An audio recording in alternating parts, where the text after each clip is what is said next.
Hello students, welcome back to the second chapter of the geography, location and extent. So first lesson में हमने क्या पढ़ा था? Field visit के बारे में. Okay, importance of field visit, कैसे फील्ड विजिट के लिए एरिया सिलेक्ट करते हैं, इसके कौन से एलिमेंट्स होते हैं, एट्सेट्रा. ओके, तो इस लेसन में हम क्या पढ़ेंगे? Location and extent. तो आप सभी को पता है आपके 10th स्टैंडर्ड के ज्योग्राफी टेक्स्ट बुक में सिलेबस में जो है इंडिया और ब्राज़ील कंट्री को कंपेयर किया गया है. तो सेकंड चैप्टर में हम दोनों कंट्री के लोकेशन और एक्सटेंट के बारे में पढ़ेंगे कि इंडिया कहाँ लोकेटेड है, वो उसका एक्सटेंशन कितने दूर तक है, या फिर ब्राज़ील कहाँ लोकेटेड है और उसका एक्सटेंशन. ठीक है. India is located in the northern and eastern hemisphere of the earth. India जो है वो कहाँ लोकेटेड है? नॉर्थर्न एंड ईस्टर्न हेमिस्फीयर, अर्थ के नॉर्थर्न और ईस्टर्न हेमिस्फीयर पे. सी, अर्थ जो है हमारा कौन से शेप में? स्फीयर. तो जब उसको हाफ मीन्स डिवाइड कर दो तो उसे क्या कहा जाता है? हेमिस्फीयर. तो ये आगे हम मैप में देखेंगे. And Brazil, some parts of Brazil lies in northern hemisphere and most part of Brazil lies in the southern hemisphere and western hemisphere in the northern part of the South American continent. तो Brazil कहाँ located है? उसका जो कुछ हिस्सा है वो northern hemisphere पे है, ज़्यादातर मोस्ट पार्ट जो है उसका सदर्न हेमिस्फीयर और वेस्टर्न हेमिस्फीयर पे है, अमेरिकन कॉन्टिनेंट के नॉर्थर्न पार्ट में. Next, extension. एक्सटेंशन मीन्स कि कोई भी अगर प्लेस है तो वो जो है कौन से लैटिट्यूड से लेके कौन से लैटिट्यूड तक जो है एक्सटेंशन है उसका, और कौन से लॉन्जिट्यूड से लेके कौन से लॉन्जिट्यूड तक. ओके, यस आई नो आपके मन में एक क्वेश्चन होगा कि हमारे 10th के सिलेबस में जो है सिर्फ इंडिया और ब्राज़ील कंट्री को ही क्यों कंपेयर किया गया है. मतलब और कंट्री भी तो है वर्ल्ड में कि उससे भी कंपैरिजन हो सकता था, पर उसका रीज़न है. उसका रीज़न क्या है कि जैसे कि अगर मतलब इंडिया और ब्राज़ील जो है, फर्स्ट रीज़न ये है कि इंडिया और ब्राज़ील दोनों ही डेवलपिंग कंट्री है. अब एक अगर कंट्री डेवलप हुई और एक डेवलपिंग, तो उसका कंपैरिजन मतलब इतना इजीली नहीं कर सकते. अब जैसे रिच है पुअर है, तो रिच और पुअर का कोई कंपैरिजन होता है क्या? नहीं. रिच के लेवल तक, अगर उसके लेवल तक भी कोई भी मतलब होगा थोड़ा सा, मतलब अगर उससे लोअर होगा तो उसका कंपैरिजन कर सकते, पर रिच और पुअर का कंपैरिजन नहीं कर सकते. तो फर्स्ट रीज़न यही है कि दोनों कंट्री जो है वो डेवलपिंग कंट्री है. And the most important reason ये है कि जो हमारे चेयरपर्सन है ज्योग्राफी सब्जेक्ट कमेटी के, जो चेयरपर्सन है NG जाधव, उन्होंने ये डिसीजन लिया था. टाइम्स ऑफ इंडिया में उन्होंने ये बताया था कि हमने ब्राज़ील जो है, ब्राज़ील कंट्री को क्यों चूज़ किया है, किस बेसिस पे? Similarities as well as difference जो है विद इंडिया. मतलब इंडिया से ब्राज़ील का जो है कुछ सिमिलैरिटी भी है और कुछ डिफरेंसेस भी है, तो इसलिए जो है ब्राज़ील को चूज़ किया. Brazil was chosen as a country for comparison as it is located in a different hemisphere. सबसे पहले तो ये भी रीज़न है कि जो ब्राज़ील है उसको क्यों सिलेक्ट किया गया है इंडिया से कंपेयर करने के लिए, कि वो इंडिया से जो है अलग ही हेमिस्फीयर पे लोकेटेड है. जो मैंने आपको स्टार्टिंग में ही बताया, इंडिया कहाँ पे लोकेटेड है? Northern and eastern. और ब्राज़ील कहाँ पे है? उसका कुछ ही पार्ट नॉर्थर्न पे है, सदर्न पे और वेस्टर्न पे ज़्यादा है. ओके, एंड डिफरेंट कॉन्टिनेंट, अलग कॉन्टिनेंट पे भी है, क्योंकि इंडिया कौन से कॉन्टिनेंट पे लोकेटेड है? एशिया. और जो ब्राज़ील है वो कहाँ पे? मैंने बताया अमेरिकन कॉन्टिनेंट के नॉर्थर्न पार्ट में. ओके, साउथ अमेरिकन कॉन्टिनेंट के नॉर्थर्न पार्ट में. एंड इसलिए भी सिलेक्ट किया कि जो जैसे कि इंडिया में हमने देखा है कि मतलब डाइवर्सिटी है, कल्चरल नेचुरल डाइवर्सिटी है, डेमोक्रेटिक फॉर्म ऑफ गवर्नमेंट है, तो सेम जो है ब्राज़ील का भी है. ब्राज़ील का भी कल्चरल और नेचुरल, ब्राज़ील में भी कल्चरल और नेचुरल डाइवर्सिटी है. और ब्राज़ील का भी जो गवर्नमेंट टाइप है, गवर्नमेंट फॉर्म, वो भी इंडिया जैसा ही डेमोक्रेटिक है. ओके, तो यही बेसिक रीज़न है, मेन रीज़न है कि आपके 10th के सिलेबस में जो है इंडिया और ब्राज़ील को ही कंपेयर किया गया है. ठीक है. सो अब हम देखेंगे, कंपेयर करेंगे इंडिया और ब्राज़ील. मतलब इंडिया किसके लिए फेमस है और ब्राज़ील किसके लिए फेमस है. तो आप सभी को पता है इंडिया तो सबसे पहले किस चीज़ के लिए फेमस है? Population. Second largest populated country in the world. First क्या है? चाइना. ओके, नेक्स्ट किस चीज़ के लिए? मज़ेदार मसाले, स्पाइसेस के लिए. हमारे जो कंट्री में जो है स्पाइसेस में बहुत सारे वेराइटीज़ है जो मतलब बहुत अच्छे से डिशेस बनाए जा सकते हैं, ठीक है। नेक्स्ट है हमारा जो इंडिया का मतलब हमारे कंट्री का जो पॉपुलर स्पोर्ट है वो क्या है, क्रिकेट, ठीक है। तो ये इंडिया का था कि इंडिया किस बारे में फेमस है। सबसे पहले population, second largest populated country है वर्ल्ड में, सेकेंड मसाले के लिए, स्पाइसेस के लिए, थर्ड बताया गया है कि स्पोर्ट्स में जो है वो क्रिकेट के लिए फेमस है, ठीक है। नेक्स्ट है ब्राज़ील। ब्राज़ील में जो है सांबा डांस, ये एक डांस टाइप होता है, तो ब्राज़ील में सांबा डांस जो है वो फेमस है। नेक्स्ट कॉफ़ी पॉट, ब्राज़ील सबसे ज़्यादा जो है किसके लिए फेमस है, कॉफ़ी पॉट के लिए। Third one football. फुटबॉल जो है ब्राज़ील का पॉपुलर स्पोर्ट्स है, जैसे हमारे इंडिया का क्रिकेट है तो ब्राज़ील का क्या है, फुटबॉल, ओके। तो ये कंपैरिजन, तो सबसे पहले हमने ये देख लिया कि हमारी कंट्री किसके लिए फेमस है और ब्राज़ील जो है किसके लिए फेमस है। नेक्स्ट अब हम देखेंगे लैटिट्यूड्स एंड लॉन्जिट्यूड क्या होता है। ये तो बेसिक है, 6th स्टैंडर्ड में ही आपको बताया जाता है, लेकिन फिर भी एक बार देख लीजिए। लैटिट्यूड्स मतलब जो पैरेलल लाइंस होती है, पैरेलल लाइंस जो हॉरिजॉन्टल लाइन आपको दिख रहा होगा, जैसे कि बहुत सारे पैरेलल्स हैं, हमारे आर्टिक सर्कल है 66 डिग्री 34 मिनट नॉर्थ पे लोकेटेड है। नेक्स्ट पैरेलल है tropic of Cancer 23 degree 26 minute north. Next है equator 0 degree, Tropic of Capricorn. सिर्फ ये समझ लीजिए लैटिट्यूड्स को पैरेलल भी कहा जाता है, जैसे आपने मैथ्स में पढ़ा होगा पैरेलल लाइंस होते हैं, ठीक है। तो एक रेड कलर की जो देखिए हॉरिजॉन्टल जो लाइन पास हो रही है, ट्रॉपिक ऑफ कैंसर है, आर्टिक सर्कल है, इक्वेटर है, tropic of capricorn, antarctic circle, ये सब क्या है, पैरेलल लाइंस। तो इसको क्या कहा जाएगा, लैटिट्यूड्स।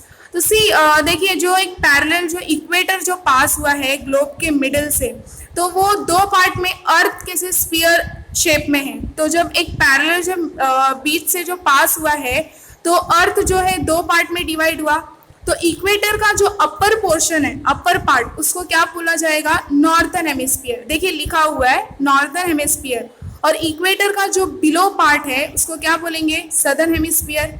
तो जो ये लैटिट्यूड जो पास हुआ है ये हॉरिजॉन्टल लाइन, तो उससे जो है दो हेमिस्फीयर बने, नॉर्थर्न और सदर्न। फिर बाद में आप ये देख रहे होंगे मेरिडियन, लॉन्जिट्यूड को मेरिडियन भी कहा जाता है। जो ये वर्टिकल लाइन आप देख रहे होंगे प्राइम मेरिडियन, रेड कलर का वर्टिकल लाइन है, ठीक है। और ऊपर जो लिखा है नॉर्थ पोल 90 डिग्री नॉर्थ, और नीचे लिखा हुआ है साउथ पोल 90 डिग्री साउथ। तो प्राइम मेरिडियन ने कौन से हेमिस्फीयर को डिवाइड किया, ईस्टर्न और वेस्टर्न, ठीक है। नेक्स्ट अब हम ये देखेंगे कि लॉन्जिट्यूड और लैटिट्यूड को डिग्री में क्यों एक्सप्रेस किया जाता है। जैसे कि डिस्टेंस, अगर किसी प्लेस का अगर लोकेशन देखना है तो उसको डिग्री में क्यों एक्सप्रेस करते हैं। Longitude and latitude are express in this way because the earth is a sphere. Longitude और लैटिट्यूड को इस वे में क्यों एक्सप्रेस किया गया है, लाइन, क्योंकि अर्थ जो है हमारा किस शेप में है, स्फीयर में। Any line drawn around the earth then is a circle. अगर अर्थ पे आसपास कोई भी लाइन अगर ड्रॉ करते हैं तो वो किस में होगा, किस फॉर्म में, circle. Thus latitude and longitude are express in terms of degrees. और मैथ्स में आपने सर्कल पढ़ा है, तो अगर लाइन ड्रॉ करते हो तो क्या फॉर्म होता है वहाँ पे, degrees, because degrees are parts of circles and lines running around the earth are circles. तो latitude is a measurement of a part of the earth in relation to the north और south of the earth equator, ठीक है। Latitude किससे related होता है, वो measurement है, अर्थ का एक मेजरमेंट है। देखिए जो हॉरिजॉन्टल लाइन पास हुई तो उससे कौन सा हेमिस्फीयर बना, नॉर्थर्न हेमिस्फीयर, इक्वेटर के अपर पार्ट पे northern hemisphere and below part क्या हुआ, southern hemisphere.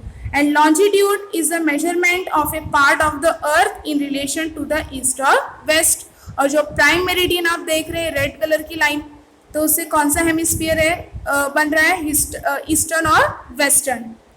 There are 360 degree of longitude. आप सबको पता है सर्कल की कितनी डिग्री होती है, 360 टोटल, पर हम यहाँ पे अलग अलग देखेंगे। जो ये लाइन है मेरिडियन, पैरेलल मीन्स लैटिट्यूड और लॉन्जिट्यूड, तो हम ये देखेंगे कि टोटल कितने डिग्रीज होते हैं लॉन्जिट्यूड में और लैटिट्यूड में।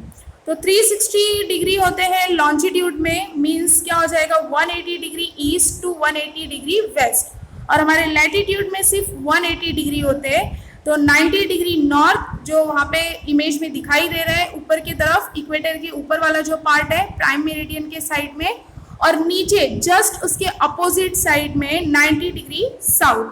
ठीक है, तो जो ईच डिग्री है मतलब लॉन्जिट्यूड या फिर लैटिट्यूड का हर एक डिग्री को ब्रोकन किया जाता है 60 मिनट्स में। ठीक है, each degree can be broken into 60 minutes and each minute can be broken into 60 seconds. और हर एक मिनट को किसमें ब्रोक किया जाता है? 60 सेकेंड्स में। ठीक है, तो इसलिए और ये भी मतलब बताऊंगी कि लोकेशन मतलब किसी भी प्लेस का जो है लोकेशन कैसे फाइंड आउट किया जाता है। जैसे ब्राज़ील का ही है या फिर इंडिया का ही है, तो जब लॉन्जिट्यूड मतलब जिस प्लेस पे आप देख रहे होंगे कि जो पैरेलल्स है और जो मेरिडियंस है कहीं ना कहीं देखिए वहाँ पे मतलब वो मिल रहे हैं। ठीक है, तो जब लॉन्जिट्यूड्स और लैटिट्यूड्स जब वो मिलते हैं किसी प्लेस पे तो तुरंत वहाँ पे मतलब किसी भी प्लेस को मतलब फाइंड आउट किया जा सकता है कि वहाँ पे कौन सा प्लेस या फिर कौन सा कंट्री जो है लोकेटेड है। ठीक है, अगर आपको कुछ भी डाउट है लॉन्जिट्यूड या फिर लैटिट्यूड में तो आप ये इस इमेज में देख सकते हैं। जो आपको रेड कलर का जो दिख रहा है लाइन तो वो लॉन्जिट्यूड है। तो लॉन्जिट्यूड जो है कैसे डिवाइड हुआ है? वर्टिकल लाइन से उसकी। और जो लैटिट्यूड है वो कैसे लाइन है? Horizontal line. और उसको पैरेलल भी बोलेंगे, लैटिट्यूड को पैरेलल भी कहा जाता है और लॉन्जिट्यूड को क्या कहा जाता है? मेरिडियन। तो आप देख सकते हैं कि जो लॉन्जिट्यूड है वो कहीं पे भी आपको पैरेलल नहीं दिखाई देगा, सिर्फ इक्वेटर के पास आपको पैरेलल दिखाई देगा। मिडिल में आप देखिए जहाँ पे इक्वेटर है, ब्लू कलर का जो लैटिट्यूड है मिडिल में वो इक्वेटर है, तो वहीं पे आपको लॉन्जिट्यूड लाइन जो है पैरेलल दिखाई देगा, बाकी कहीं पे भी पैरेलल दिखाई नहीं दे रहा है। लेकिन जो लैटिट्यूड लाइंस है वो हर जगह आप देख सकते हैं कि पैरेलल ही है। ठीक है, तो कुछ भी डाउट है तो आप ये इमेज को देख सकते हैं, ऑब्जर्व करिए और अच्छे से समझिए। नेक्स्ट वन, ये हमारा ग्लोब है, तो इसमें हम इंडिया और ब्राज़ील को तो कंपेयर कर ही रहे हैं इस चैप्टर्स में। तो देखेंगे कि मतलब कैसे जो ब्राज़ील है वो कुछ पार्ट जो है इसका नॉर्थन हेमिस्फीयर और कुछ जो है वेस्टर्न हेमिस्फीयर, ज़्यादातर जो है वेस्टर्न हेमिस्फीयर और कहाँ पे है? सदर्न हेमिस्फीयर पे। तो जो साउथ अमेरिका लिखा है देखिए, तो उसके नॉर्थन पार्ट में मतलब वहीं पे ब्राज़ील जो है कंट्री है। तो आप इक्वेटर देखिए, वहाँ से इक्वेटर पास हुआ है, तो इक्वेटर के ऊपर भी जो है आप देख रहे हैं कि ब्राज़ील का कुछ पार्ट है। तो इसलिए बोला गया है कि जो सम पार्ट है ब्राज़ील कंट्री का, सम पार्ट जो है वो नॉर्थन हेमिस्फीयर पे है। मैंने आप सभी को बताया कि इक्वेटर जब पास हुआ है हॉरिजॉन्टल लाइन 0 डिग्री का, तो उसके अपर पार्ट कौन सा हो रहा है? नॉर्थन हेमिस्फीयर, और जो बिलो पार्ट है वो क्या हो रहा है? Southern hemisphere. और देख सकते हैं कि उसका ज़्यादातर पार्ट जो वेस्टर्न हेमिस्फीयर पे है ब्राज़ील का और southern hemisphere. Next, Asia continent पे देखिए, यहाँ पे हमारी जो इंडिया कंट्री लोकेटेड है। तो देखिए वहाँ पे क्या है? इंडिया कंट्री ज़्यादातर किस में? नॉर्थन हेमिस्फीयर यानी इक्वेटर के अपर पार्ट जो पोर्शन है वहाँ पे लोकेटेड है, यानी वो नॉर्थन हेमिस्फीयर पे। और यहाँ पे जो 0 डिग्री मेरिडियन पास हुआ है तो उसके जो है राइट साइड में कौन सा है? ईस्टर्न पार्ट, और लेफ्ट साइड जहाँ पे ब्राज़ील जो है वो कौन सा है? क्या बोलते हैं? Western hemisphere. ठीक है, तो हमारा जो कंट्री है इंडिया कंट्री वो कहाँ लोकेटेड है? नॉर्थन हेमिस्फीयर और ईस्टर्न हेमिस्फीयर। ठीक है, नेक्स्ट, ये ग्लोब ब्राज़ील का देखिए सेम वही है। ब्राज़ील कहाँ पे लोकेटेड है? अगर आपको फर्स्ट ग्लोब में मैप में नहीं समझा होगा तो आप ये इमेज देख सकते हैं, आपको क्लियरली समझ में आ जाएगा। ठीक है, नेक्स्ट वन, अब हम देखेंगे मतलब ब्राज़ील और इंडिया को कैसे कंपेयर किया गया है लैटिट्यूडनल और लॉन्जिट्यूडनल एक्सटेंट में। ठीक है, first India, name of the country Republic of India. आप सभी को पता है हमारी जो कंट्री है इंडिया वो रिपब्लिक है, मीन्स वहाँ हमारे कंट्री का जो हेड है वो इलेक्टेड है, पीपल ने जो है इलेक्ट किया है। ठीक है, प्रेसिडेंट को। Okay, name of the capital new Delhi, capital क्या है हमारे कंट्री का? New Delhi. Location, extent and boundaries, तो लोकेशन और एक्सटेंट तो हम देख ही चुके हैं। लोकेशन हम देख ही चुके हैं, एक्सटेंड जो है वो हम आगे स्लाइड में जो है देखेंगे। बाउंड्रीज, बाउंड्रीज जैसे कि हमारे जो इंडिया के जो नेबरिंग कंट्रीज है तो उसको बाउंड्रीज कहा जाएगा, जैसे नेपाल, चाइना, पाकिस्तान, अफगानिस्तान, म्यांमार, तो ये सब हमारे इंडिया की क्या है, बाउंड्रीज। ठीक है। India is located in the northern and eastern hemispheres of the earth. India कहाँ लोकेटेड है, northern and eastern hemisphere of the earth. It is located in the southern part of the Asian continent. ये आप सभी को भी पता है कि हमारी जो कंट्री है वो कौन से कॉन्टिनेंट पे लोकेटेड है, एशिया, एशिया के सदर्न पार्ट में। The extent of mainland of India, मतलब उसमें ओशियंस जो है, जैसे कि ये सीज जो वगैरह है जो हमारे इंडिया कंट्री के साइड में, जिसको पेरिनियर क्या कहा जाता है, जैसे कि क्या अरेबिक सी और लक्षद्वीप आइलैंड, ये सब जो है तो उसको कंसिडर नहीं किया गया है, सिर्फ जो स्टेट्स वगैरह है उसको कंसिडर किया गया है। तो मेनलैंड ऑफ इंडिया का एक्सटेंशन बताया है, क्या है, 8 degree 4 minute north to 37 degree 6 minute north latitudes, and between 68 degree east to 97 degree 25 minute east longitude। तो आपको अगर ऐसे नहीं समझ रहा है तो आप अपना टेक्स्ट बुक ओपन करके मैप में ऑब्जर्व कर सकते हैं कि इंडिया जो है वो कहाँ, उसका लैटिट्यूडनल एक्सटेंड कौन सा है, 8 degree 4 minute north to 37 degree 6 minute north, और longitudinal extend 68 degree east to 97 degree 25 minute east. Indira Point is the southernmost tip of India. It is located on 6 degree 45 minute north parallel। तो Indira point जो है हमारे country का southern most tip है, मतलब अब जो है वो गायब हो चुका है, सबमर्ज हो चुका है, सी में जो है सबमर्ज हो चुका है। ठीक है, लेकिन बोला गया है कि सदर्न टिप है इंडिया का, और कहाँ लोकेटेड है वो, 6 डिग्री 45 मिनट नॉर्थ पैरेलल पे। ठीक है। Next, Brazil.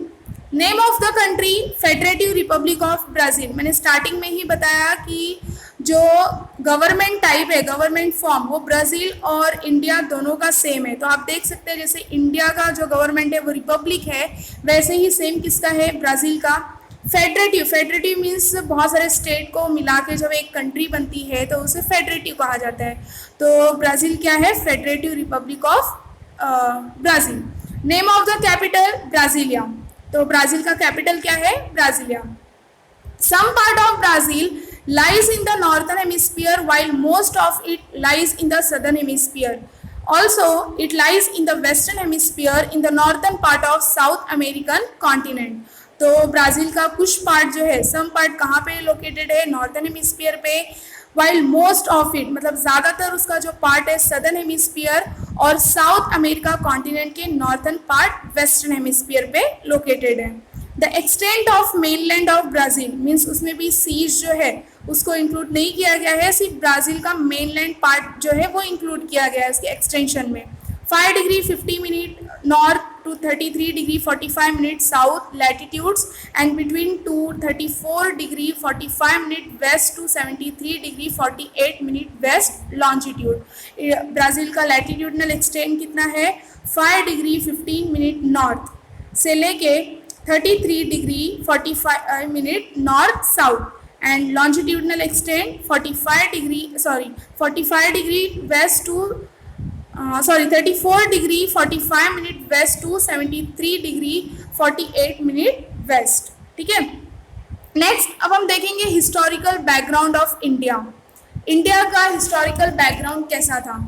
आप सभी को पता है कि जो है 150 ईयर्स ब्रिटिश ने इंडिया पे रूल किया था, तो इंडिया का जो है revenue system, land revenue system कैसे पूरा चेंज कर दिया था। तो हम देखेंगे कि इंडिया ने जो है क्या क्या फेस किया था, कौन से चैलेंजेस फेस किए थे। India was under the British rule for almost 1.5 century. India जो कंट्री है वो ब्रिटिश रूल के अंडर थी, कितना, 1.5 सेंचुरी यानी 150 years. India got its independence in the year 1947 और इंडिया को आज़ादी कब मिली, कौन से साल में, 1947 में। Despite facing several problems like 3 wars, famine situations in various parts and similar issues after independence, India is a major developing country of the world. मतलब ऐसा कहा गया है कि इंडिया को बहुत सारे जो है प्रॉब्लम फेस करने पड़े, सेवरल प्रॉब्लम फेस करने के बाद भी इंडिया आज क्या है, एक डेवलपिंग कंट्री, पूरे वर्ल्ड में एक डेवलपिंग कंट्री है।